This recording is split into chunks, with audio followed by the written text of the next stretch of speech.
Welcome to my crazy wheels. ഇന്ന് നമ്മൾ പുതിയൊരു വീഡിയോ ആയിട്ട് വന്നിരിക്കുന്നത്. അപ്പോൾ നമ്മുടെ വീഡിയോ എന്ന് പറഞ്ഞാൽ നമ്മുടെ കയ്യിലുള്ള ജീപ്പാണ്, ഒരു 95 മോഡൽ വണ്ടിയാണ്.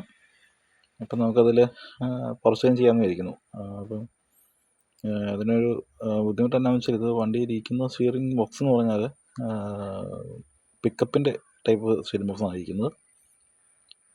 അപ്പോൾ അതുകൊണ്ട് തന്നെ അത് കുറച്ച് ബുദ്ധിമുട്ടുള്ള പണിയാണ്. കാരണം വെച്ച് കഴിഞ്ഞാൽ ഇതിൻ്റെ ഫ്രണ്ടിൽ, അതായത് ബമ്പറിൻ്റെ അടുത്താണ് ഇതിൻ്റെ സ്റ്റിയറിംഗ് ബോക്സ് വരുന്നത്. അപ്പം ഇപ്പം വണ്ടി നമ്മുടെ കയ്യിൽ കിട്ടുമ്പോൾ തന്നെ അത് നേരത്തെ അങ്ങനെ ചെയ്തിട്ടുണ്ടായിരുന്നതാണ് കേട്ടോ, പിക്കപ്പിൻ്റെ സ്റ്റിയറിംഗ് ബോക്സ്. അതായത് ഫ്രണ്ടിൽ റൈറ്റ് സൈഡിലായിട്ട് ആണ് അതിൻ്റെ സ്റ്റിയറിംഗ് ബോക്സ് ഇരിക്കുന്നത്. അപ്പോൾ അതുകൊണ്ട് തന്നെ നമുക്കത് ഡയറക്റ്റ് സ്റ്റിയറിംഗ് കോളം ഡയറക്റ്റ് നമുക്ക് സ്റ്റിയറിംഗ് ബോക്സിലേക്ക് ഫിറ്റ് ചെയ്യാൻ പറ്റത്തുമില്ല. അപ്പോൾ അതൊക്കെയാണ് ഇതിൻ്റെ ബുദ്ധിമുട്ടെന്ന് പറഞ്ഞാൽ. പിന്നെ നമുക്ക് ഇതിൽ നിന്നിപ്പോൾ അഴിച്ചെടുക്കാമെന്ന് പറഞ്ഞാൽ അതും കുറച്ച് ബുദ്ധിമുട്ടാണ്. കാരണം വെച്ചാൽ ഇപ്പം വണ്ടിയിൽ കയറി ഇരുന്നിട്ട് നമുക്ക് അഴിക്കാമെന്ന് വെച്ചാൽ സ്ക്രൂ ഡ്രൈവർ ഇട്ട് പിടിക്കാനുള്ളൊരു സ്ഥലം കുറച്ച് കുറവാണ്. പിന്നെ അതിൻ്റെ 2 മൈനസും സ്റ്റാറുമാണ് അവിടെ വരുന്നത്, അതിൻ്റെ നെറ്റ് ബോൾട്ട് എന്നൊക്കെ പറഞ്ഞാൽ, സ്ക്രൂ എന്ന് പറഞ്ഞാൽ. പിന്നെ ബോൾട്ട് വന്ന് 24-ൻ്റെയാണ്. സ്റ്റിയറിങ്ങിൻ്റെ മെയിൻ ബോൾട്ട് എന്ന് പറഞ്ഞാൽ 24-ൻ്റെയാണ് കേട്ടോ. സാധാരണ മാരുതിയുടെ ഓൾട്ടോ അങ്ങനെയുള്ള വണ്ടികൾക്കാണെങ്കിൽ 17 ഒക്കെ ആണ് വരുന്നത്. അപ്പോൾ ഇതിന് വരുന്നത് 24-ആണ്. പിന്നെ ഇത് നമ്മൾ വണ്ടി കയറി ഇരുന്ന് തന്നെ നമ്മൾ അഴിച്ചെടുക്കുകയാണ് ചെയ്യുന്നത്. അപ്പം മൊത്തം സ്റ്റിയറിംഗ് കോളത്തിലേക്ക് വരുന്നത് സ്റ്റാറാണ്.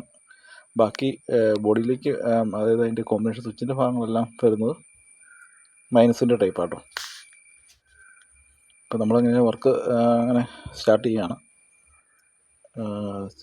പിന്നെ ഒരു വിഷയം വെച്ചാൽ, നമ്മൾ ഈ അഴിച്ചെടുക്കുന്ന സാധനം ആ സെയിം സ്ഥലത്ത് സെയിം രീതിയിൽ തന്നെ ഉള്ളൊരു കോണമാണ് നമുക്ക് റെഡിയാക്കി എടുക്കേണ്ടത് കേട്ടോ.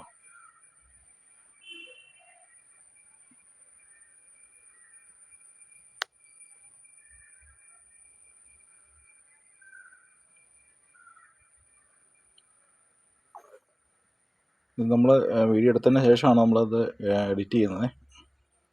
അപ്പോൾ അതുകൊണ്ട് തന്നെ കുറച്ച് ലാഗും കാര്യങ്ങളൊക്കെ വരും. പിന്നെ ഞാൻ വിചാരിക്കുന്നത് വെച്ചാൽ പാർട്ട് 1, 2, 3 അങ്ങനെ ഇടാമെന്ന് വിചാരിക്കുന്നു. ഇല്ലെങ്കിൽ വീഡിയോ ഒത്തിരി ലെങ്തി ആയിട്ട് വരും. അപ്പോൾ അതുകൊണ്ട് തന്നെ പാർട്ട് 1 ആയിട്ട് ഇതിട്ടിട്ട് ബാക്കി പാർട്ട് 2, പാർട്ട് 3 അങ്ങനെ ഇടാം കേട്ടോ.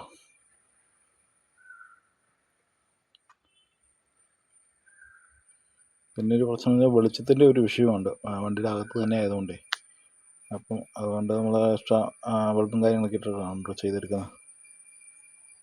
സ്റ്റിയറിംഗ് കോളം വണ്ടിയിൽ ഫിറ്റ് ചെയ്ത് വെച്ചിരിക്കുന്നത് മുകൾ ഭാഗത്തായിട്ട് വണ്ടിയുടെ ഡാഷിൻ്റെ ആ ഭാഗത്ത് 2 വോൾട്ട്, പിന്നെ താഴെ ബ്രേക്കിൻ്റെ ഈ ഭാഗത്ത് വരുന്ന 2 വോൾട്ട്, അങ്ങനെ 4 വോൾട്ടിലാണ് സ്റ്റിയറിംഗ് കോളം ഇരിക്കുന്നത്. ഇപ്പോൾ നമുക്ക് കോമ്പൻസേഷൻ സ്വിച്ചും ഭാഗങ്ങളൊക്കെ അഴിച്ച് മാറ്റിയിട്ടുണ്ട് കേട്ടോ. പിന്നെ ഇത് അഴിച്ച് മാറ്റുമ്പോൾ കുറച്ച് വയറും കാര്യങ്ങളൊക്കെ അങ്ങോട്ടും ഇങ്ങോട്ടും പഴയ വയറിങ്ങും കാര്യങ്ങളൊക്കെ ആയതുകൊണ്ടേ കുറച്ച് പാടാണ് നോക്കി എടുക്കാനൊക്കെ ആയിട്ട്. കളർ തന്നെ മങ്ങിപ്പോയിട്ടുണ്ട്. അപ്പോൾ അതും വയറിങ്ങെല്ലാം കുറച്ചൊന്ന് വൃത്തിയായിട്ട് ചെയ്തെടുക്കണം. പിന്നെ സ്റ്റിയറിങ്ങിൻ്റെ വോൾട്ടൊക്കെ പെട്ടെന്ന് അഴിഞ്ഞു പോരും. 24 വോൾട്ടൊക്കെ സുഖമായിട്ട് അഴിഞ്ഞു പോരുന്നുണ്ട്. പക്ഷേ ആ കോളത്തിൽ നിന്ന് മില്ലിങ്ങിൽ നിന്ന് സ്റ്റിയറിങ് പോരാനായിട്ട് നല്ല ബുദ്ധിമുട്ടാണ് കേട്ടോ. എന്ന് വെച്ചാൽ വണ്ടി ഇത് കയറ്റിയതിന് ശേഷം പിന്നെ സ്റ്റിയറിങ് അഴിച്ചിട്ടുണ്ട് പോലും ഉണ്ടാവില്ല. അപ്പോൾ അതുകൊണ്ട് തന്നെ അത് നല്ല ഒരു ടാസ്ക്കായിരുന്നു അഴിച്ചെടുക്കാനായിട്ട്.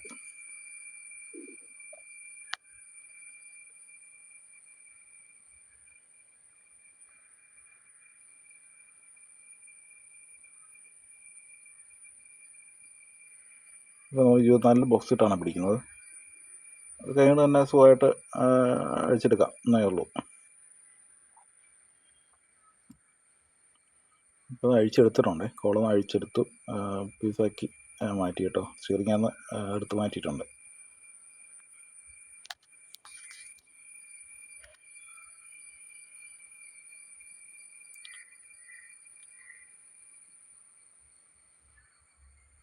നമ്മളിപ്പം ഇതാണ് കേട്ടോ കോളം. സ്റ്റിയറിങ്ങിൻ്റെ മാനുവലായിട്ടുള്ള കോളം നമ്മൾ അഴിച്ചെടുത്തിട്ടുണ്ട്. അതായത് സ്റ്റിയറിംഗ് തന്നെ അഴിച്ചെടുത്ത് മാറ്റിയിട്ടുണ്ട്. ഇത് കോമ്പിനേഷൻ സ്വിച്ചാണ് കേട്ടോ.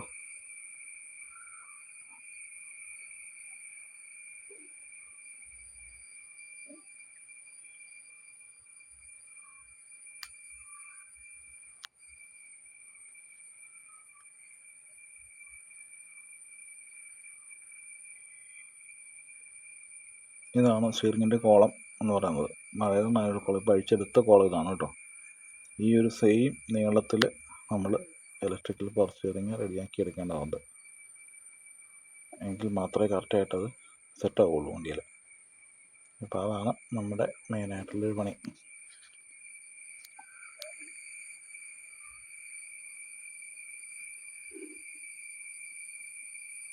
പിന്നെ ഇത് ഫിറ്റ് ചെയ്യാനായിട്ട് ഇപ്പോൾ നമ്മൾ പവർ സ്റ്റിയറിങ് റെഡിയാക്കുമ്പോൾ എന്തെങ്കിലും സൈസിന് വ്യത്യാസം വരും കേട്ടോ. അപ്പോൾ അതുകൊണ്ട് തന്നെ നമ്മൾ അവിടെ അത് പിടിപ്പിക്കാൻ വേണ്ടിയിട്ടൊരു പ്ലേറ്റ് റെഡിയാക്കി എടുക്കണം. എന്നിട്ട് വേണം അതിൽ വേണം നമുക്കിത് സെറ്റാക്കി പിടിപ്പിക്കാനായിട്ട്.